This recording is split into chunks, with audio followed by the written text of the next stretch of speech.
Good morning from Lodha আপার থানে। তো আমরা আজকে বেরোচ্ছি হচ্ছে উডল্যান্ড কাঁসা আই থেকে। তো এখান থেকে বেরোনোর পর আমরা আজকে যাব কালু ওয়াটারফল থেকে শুরু করে আরও অনেক কটা স্পটে। তো আমাদের গাড়িগুলো এখন রেডি হয়ে গেছে অলরেডি, এখানেও রেডি। বাবা দাবা একটা শট নিচ্ছে গাড়ির, আর শটগুলো নিতে নিতে আমরাও পুরোপুরি রেডি হয়ে গেছি। এখন সময় বাজে 10:41, আর এখান থেকে আমরা আর 5 মিনিটের মধ্যে বেরিয়ে পড়বো।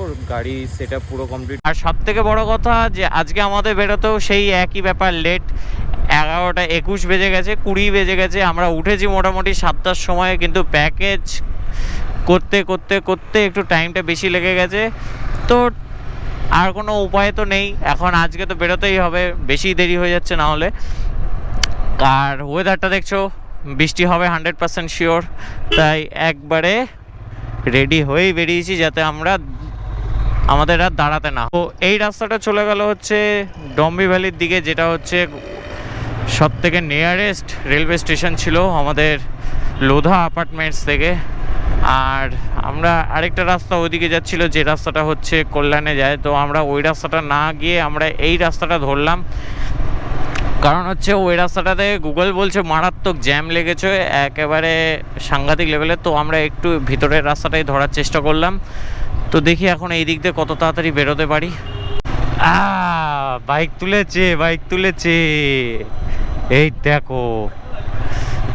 এইবার এইখানে কথাটা হচ্ছে যে এখানে যারা হচ্ছে তোমার ট্রাফিক নিয়ম মানে না, তাদের তো আলাদা কথা, মানে ওগুলো ছাড় আছে, এইসব মতো যা দেখেছি।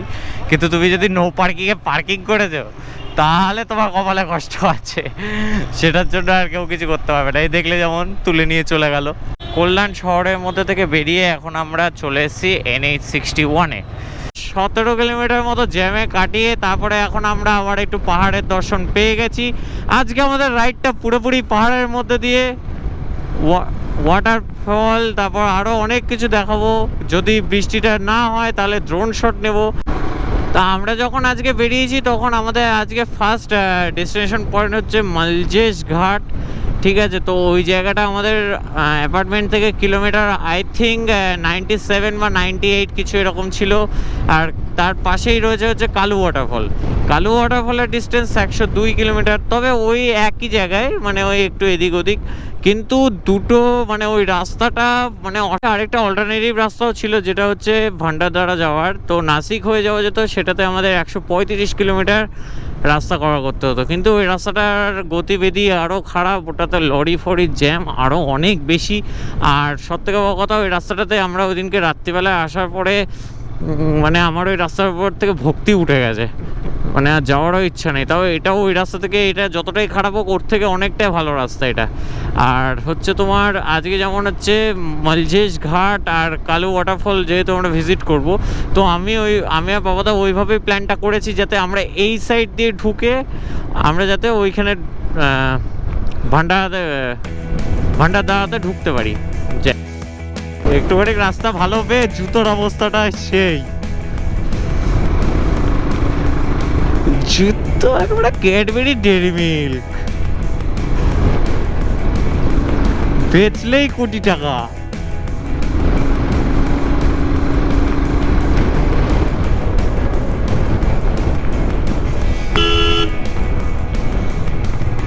কে আছে লৌরুল্লাহ লিত নাকি, কি বললে?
মহারাষ্ট্রের মধ্যে ইস্ট ওয়েস্ট ঘাটের মধ্যে সবথেকে উঁচু জায়গা হচ্ছে কালসুবাই পিক। এবার কালসুবাই পিকে যাওয়ার রাস্তায় আমরা আছি। আর আমরা আজকে যেহেতু এই প্ল্যানটা আমাদের রয়েছে যে কালু ওয়াটারফলটা দেখে তারপর আরও 2-4টে জিনিস দেখে, মানে রাস্তায় যেগুলো পড়বে সেগুলো দেখে আমরা হচ্ছে ভান্ডারদাঁড়াতে গিয়ে স্টে করব। ভান্ডারদাঁড়াতে স্টে করে আমাদের প্ল্যান আছে কালকে হয়তো আমরা কালসুবাই পিকে যাব। আর ওটা আমাদেরকে ট্রেক করতে হবে। তো বেশ মজারই ব্যাপারটা হবে, বুঝতেই পারছি। মুরবাদ বলে একটা জায়গা, এখানে দেখো বাস স্ট্যান্ড আছে একটা। এখানটায় আমরা একটু দাঁড়ালাম জল খেতে, খুবই গরম লাগছে, অতিরিক্ত গরম। যা সবুজে ঘেরা পরিবেশটা দেখো, সবুজে ঘেরা, মানে একেবারে এইটা জায়গাটা একেবারে ফাটিয়ে দিয়েছে, কি সুন্দর লাগছে মাইরি। ওফ, চারিদিকটা করে সবুজে ঘিরে উঠেছে পুরো, একেবারে এত সুন্দর লাগছে দেখতে। তো ওই মেন রাস্তা থেকে একটা সরু রাস্তা চলে আসছে, এই রাস্তাটা হচ্ছে কালু ওয়াটারফলের নিচের পার্ট থেকে উপরে ট্রেক করে ওঠার রাস্তা। তো আমরা এই রাস্তাটা নিচ্ছি না, আমরা এখন চলে যাব ওই উপর দিয়ে। তোমরা যদি এই রাস্তা দিয়ে আসো কালু ওয়াটারফল দেখতে, তাহলে এখানে এন্ট্রি ফিস দিতে হবে 30 টাকা করে, ঠিক আছে? তো এই রকম একটা গেট, সেই গেটের মধ্যে থেকে ঢুকে এলেই তোমরা দেখতে পাবে হচ্ছে সামনে একটা ইয়ে আছে, টেন্ট টাইপের করে রেখেছে, ওটা 30 টাকা করে চার্জ নিচ্ছে। আর যদি গাইড নাও তাহলে কিন্তু ওরা 1000 টাকা চার্জ করছে, ঠিক আছে? তো আমরা এই দিক দিয়ে যাবো না, আমরা ঠিক করেছি যে আমরা এই দিক দিয়ে গিয়েও আপার ওই উপরের কালু ওয়াটারফলের দিকেই যাব। তো চলো তোমাদেরকে আমরা দেখাই। এবার এই রাস্তাটা দিয়ে যদি যাও তাহলে পড়বে হচ্ছে কালু ওয়াটারফলের নিচে, যেখানে জলটা পড়ছে। আর যত সম্ভব মনে হচ্ছে ওই দূরে হচ্ছে কালু ওয়াটারফলটা দেখা যাচ্ছে, এই রাস্তাটা নিচে যাচ্ছে, ঠিক আছে? আর আমরা যাব উপরে, কারণ আমরা এর মুহূর্তে করব অফ রোড। আমি এখানে দাঁড়িয়ে দুটো ড্রোন শট মতো নিয়েছি, কিন্তু বেশিক্ষণ নিতে পারিনি কারণ বৃষ্টি চলে এসছে। সেই ড্রোন শটটাও তোমাদের সাথে শেয়ার করলাম। এই দেখো, There are the things I want to know. Secrets start in your heart so slow. But if you don't wanna tell me now, I guess I'll never know.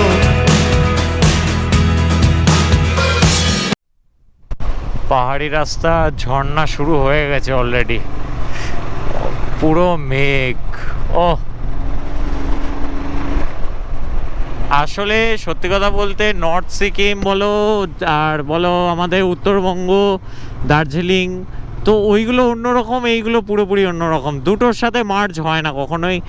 এইগুলো মানে অসাধারণ রাস্তাঘাট এখানকার, একটু চওড়া, কিন্তু আমাদের ওখানকার রাস্তাগুলো একটু চওড়া কম। ওফ, কি সুন্দর লাগছে, একবার দেখেছো? মেঘ দেখো, মেঘ দেখো, জাস্ট ফাটাফাটি। এখানে মালসেজ ঘাট বলে মনে হয় এটাকেই, ঠিক আছে? আর সামনে পুরো ভিজিবিলিটি জিরো। ঠিক আছে, ভিজিবিলিটি কোথায় জিরো, দেখাই যাচ্ছে ভালোই।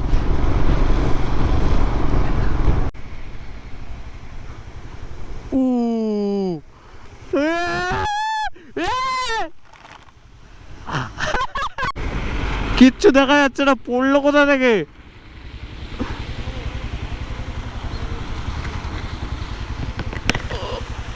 ও ভাই, যা ঝড়টা পড়লো, দাদা ধুতেও শুরু করে দিয়েছে গাড়ি।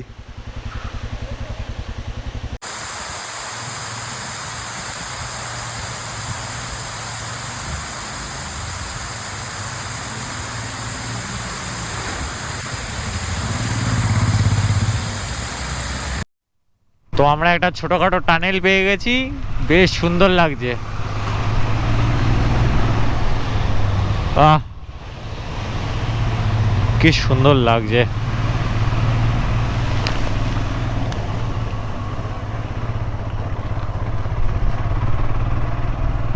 কালু ওয়াটারফল যাওয়ার জন্য আমরা একটা ল্যান্ডমার্ক ইউজ করেছিলাম, যেটা হচ্ছে একটা টাওয়ার। সেই টাওয়ার থেকে আমরা চলে যাব লেফট সাইডে, আর এখানে একটা ড্যাম আছে, ড্যামের উপর দিয়ে ওই রাস্তাটা দিয়ে আমরা ওইদিকে যাব, তাহলে কালু ওয়াটারফলের একদম ক্লোজে চলে যাব। তো এই রাস্তাটা প্রচণ্ড অফরোড রোড আছে, এইদিকে কিছুটা গিয়ে চার চাকায় আর বাইক যায় না, কিন্তু আমরা বাইক নিয়ে যাব, যতটা যেতে পারবো ততটা আমরা নিয়ে যাব। তো চলো দেখা যাক কি হয়। अभी हम लोग कर रहे हैं ऑफ रोड, ये चले हम, चलो देखते हैं क्या कर सकते हैं। সবাই গাড়ি এখানেই রেখে দিচ্ছে, কেউ নিয়ে যাবে না, কিন্তু আমরা নিয়ে যাব উইথ লাগেজ। ইট দাও ওই জায়গাটায়, নাকি নাকি এই সাইডটা দিয়ে তুলবো এবার।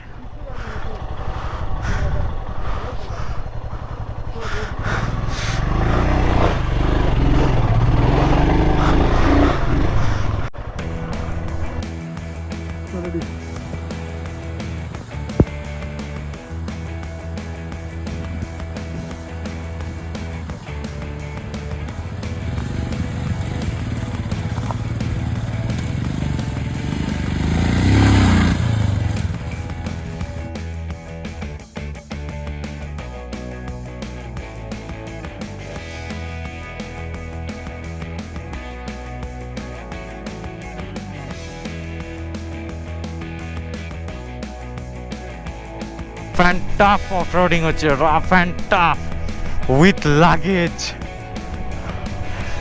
Oh, oh, hey, hey, hey.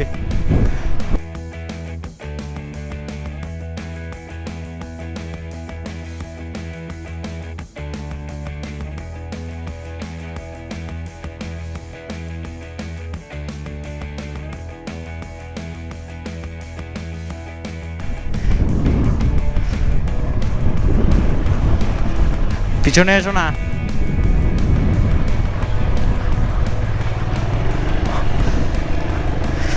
দেখি। ও ও ও ইয়ে, লেটস গো। আবার দুটো রাস্তা হয়ে গেল, তাই এটা এদিকেই যাবে।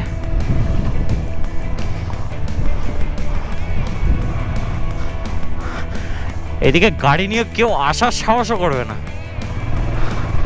কেউ না, কেউ না মানে কেউই না। আরে আছে, চলো না, এটাতে চলো।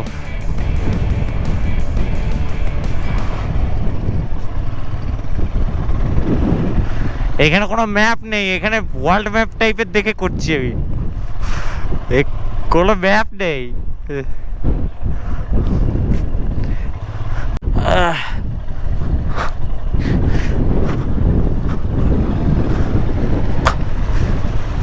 ও পিছিয়ে পিছিয়ে এগো।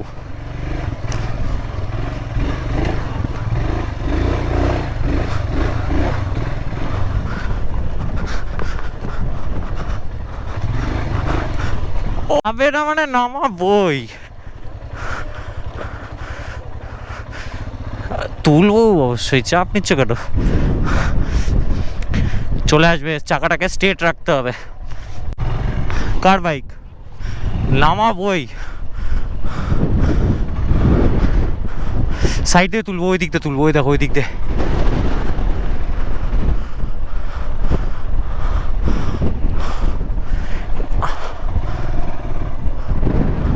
ঠিক আছে আসো না, जो हुआ सो हुआ, अभी डालो अंदर।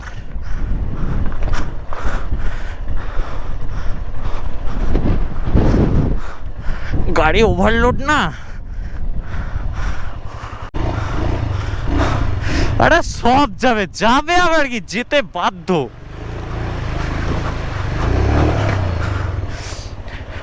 এরপরে তো আরো বড় ওয়াটার ক্রসিং।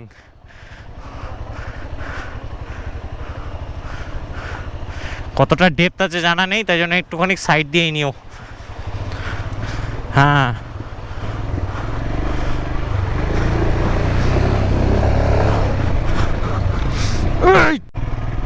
এটা বোকামো হবে মনে হচ্ছে আমার।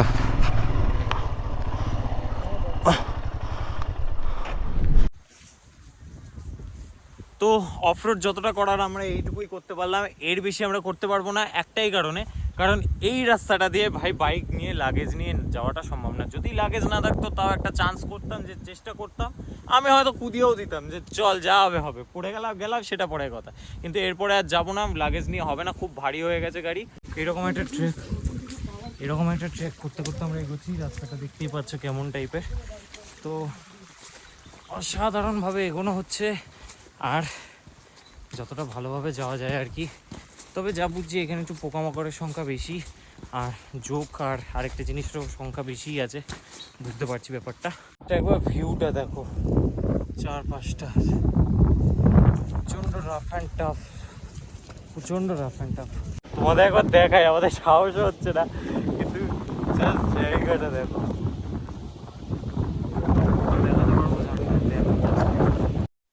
জায়গাটা প্রচণ্ড ভয়ঙ্কর ছিল, ভয়ঙ্করের থাকার সত্ত্বেও আমরা গেছিলাম, তো আর বেশি সাহস হয়নি ওই জায়গাটায় দাঁড়ানোর মতো। তো এখন আমরা নামছি আবার কালো ওয়াটারফলের, এখন আমরা ওই সাইডটা একটু দেখার চেষ্টা করব। জায়গায় গিয়েও এইবার সঠিক জায়গায় ঢুকেছি, গাড়ি এখানে পার্কিং করে দিয়েছি দুজনে মিলে, আর এখন আমরা এই দিক দিয়ে এখন নিচের দিকে যাচ্ছি। তো এইবার সঠিক দিকে এসছি, জুতো, ভিতরে রাইডিং জ্যাকেট, প্যান্ট সব কিছুই চপচপে ভেজা, গ্লাসে যদি জল থাকে কিছু করার নেই। মারাত্মক বৃষ্টির মধ্যেও আমরা এরকমভাবে পাহাড়ের মধ্যে ঘুরে ঘুরে বেড়াচ্ছি। তোমরা দেখতে পাচ্ছ কিনা জানি না, ওই জায়গাটা দেখো একবার, জাস্ট ওই জায়গাটা ভয়ঙ্কর সুন্দর জায়গা এটা। তো আমরা শেষ পর্যন্ত একটা সঠিক জায়গায়, যেটা আমরা আসবো ভেবেছিলাম, সেখানে এসে পৌঁছাতে পেরেছি। তো সেই জায়গাটা হলো রিভার্স ওয়াটারফল, আর হচ্ছে এইরকম দেখতে ঠিক জিনিসটা, আর হচ্ছে এর সাথে কালো ওয়াটারফলটাও এইটা হচ্ছে কালো ওয়াটারফল। আর আমরা ছিলাম ওই টপ ভিউতে, ওই জায়গাটায়, এইখানটায় ছিলাম, এইখান থেকে ঘুরে এসে আবার এইখানে এলাম। এইটা হচ্ছে এই কালো ওয়াটারফল হচ্ছে এটা, আর রিভার্স ওয়াটারফল হচ্ছে এটা। জাস্ট ব্যাক সাইডে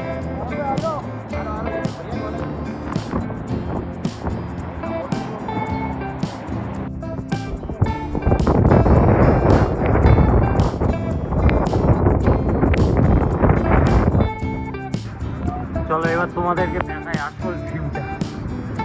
শুয়ে পড়তে হবে, তাহলে এখান থেকে কিচ্ছু দেখানো হবে না।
রাফ অ্যান্ড টাফ ব্যাপার আছে।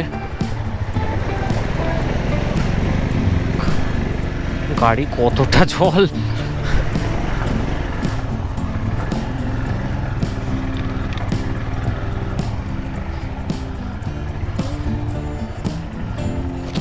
ইন্টারকমটাকে কানেক্ট করো না।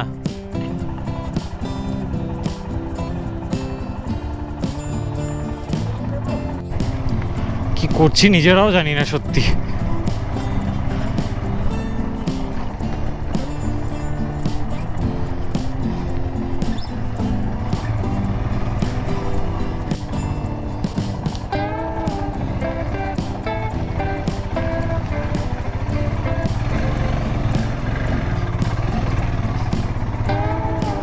ওরে বাপরে, অফ রোড কাকে বলে।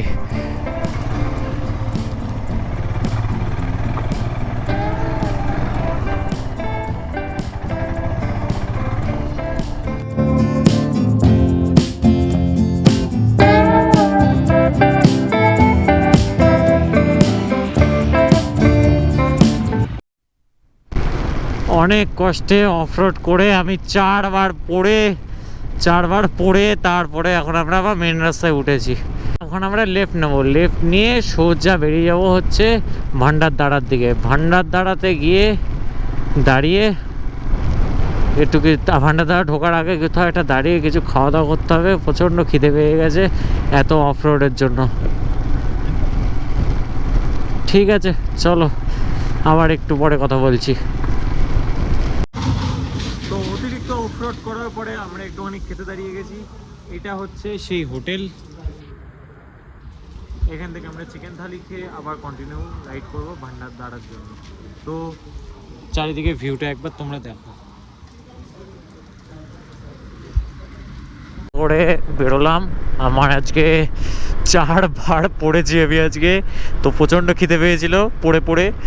তো এখন আমরা যাচ্ছি ভান্ডারদাঁড়ার দিকে।